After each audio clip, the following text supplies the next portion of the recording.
नमस्कार दोस्तों, स्वागत है आपका नेशनल इंडिया न्यूज़ की एक खास रिपोर्ट में। दोस्तों, आज हम इस रिपोर्ट में एक बेहद खास शख्सियत के बारे में बात करेंगे। दोस्तों, जब भी भारत की आज़ादी की बात होती है तो देश की स्वतंत्रता की लड़ाई में अहम भूमिका निभाने वाले क्रांतिकारियों में बहुजन नायक बाबू जगजीवन राम का भी जिक्र आता है। भारत के उप प्रधानमंत्री और रक्षा मंत्री रहे बाबू जगजीवन राम का 6 जुलाई 1986 को 78 वर्ष की उम्र में निधन हुआ था। आज बाबू जगजीवन राम जी के स्मृति दिवस पर हम उनके जीवन से जुड़े कुछ महत्वपूर्ण पहलुओं पर नजर डालेंगे। कैसे बाबूजी 2 बार भारत के प्रधानमंत्री बनते बनते रह गए। बाबूजी का भारत के संसदीय लोकतंत्र के विकास में अमूल्य योगदान रहा है। साथ ही उन्हें देश की वंचित वर्ग की राजनीति के सबसे महत्वपूर्ण चेहरे के तौर पर भी याद किया जाता है। उन्होंने अनुसूचित जाति और जनजाति के विकास के लिए हमेशा आवाज को मुखर रखा। बाबू जगजीवन राम का जन्म बिहार के भोजपुर जिले के चांदवा गांव में शोभी राम और बसंती देवी के यहाँ 5 अप्रैल 1908 में हुआ था। बाबू जगजीवन राम को बाबूजी कहकर भी बुलाया जाता था। उन्होंने आरा टाउन स्कूल से शुरुआती पढ़ाई की। बताया जाता है कि एससी वर्ग से होने के कारण उन्हें अपने शुरुआती दिनों में ही जातीय भेदभाव और उत्पीड़न का सामना करना पड़ा।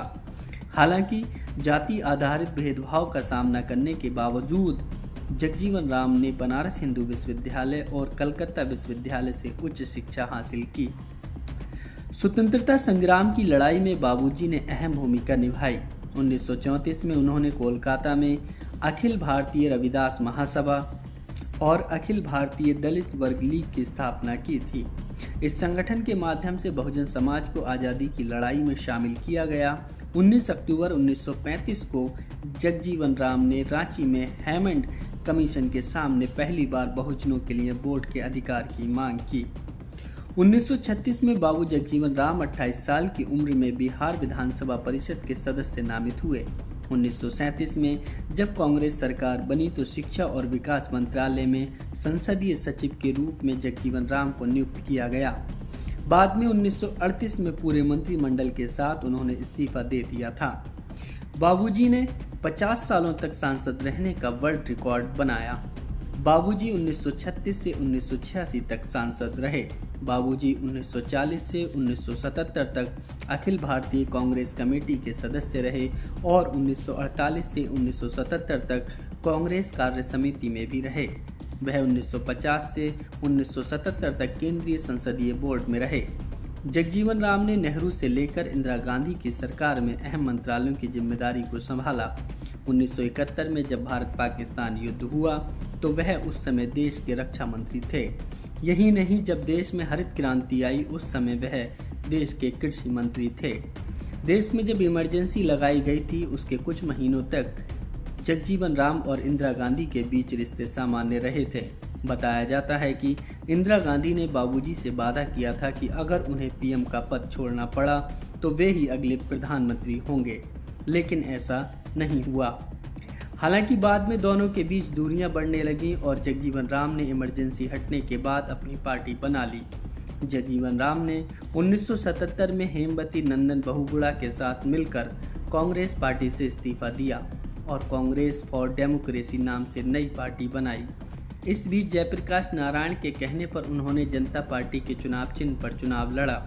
जनता पार्टी की जीत के बाद जगजीवन राम प्रधानमंत्री पद के दावेदारों में से एक थे, लेकिन मोरारजी देसाई पीएम के लिए चुने गए।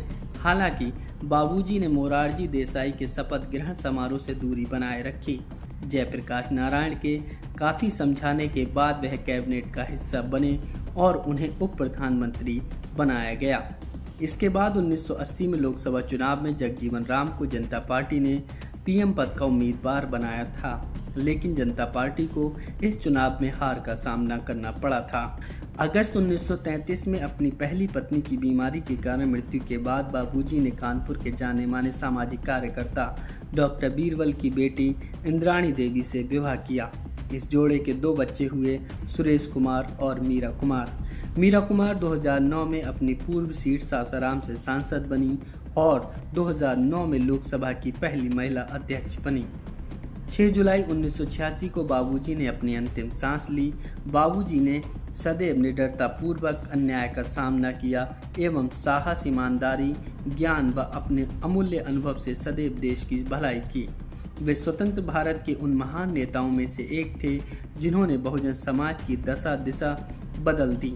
बाबू जगजीवन राम जी ने वर्ष 1936 से वर्ष 1986 तक अर्थात आधी शताब्दी तक राजनीति में सक्रिय रहने का विश्व कीर्तिमान स्थापित किया। फिलहाल इस स्टोरी में सिर्फ इतना ही। आप लोगों की क्या राय है कमेंट करके ज़रूर बताएं। चैनल पर अगर आप नए हैं तो प्लीज़ चैनल को सब्सक्राइब कीजिए, वीडियो को लाइक कीजिए, शेयर कीजिए। शुक्रिया।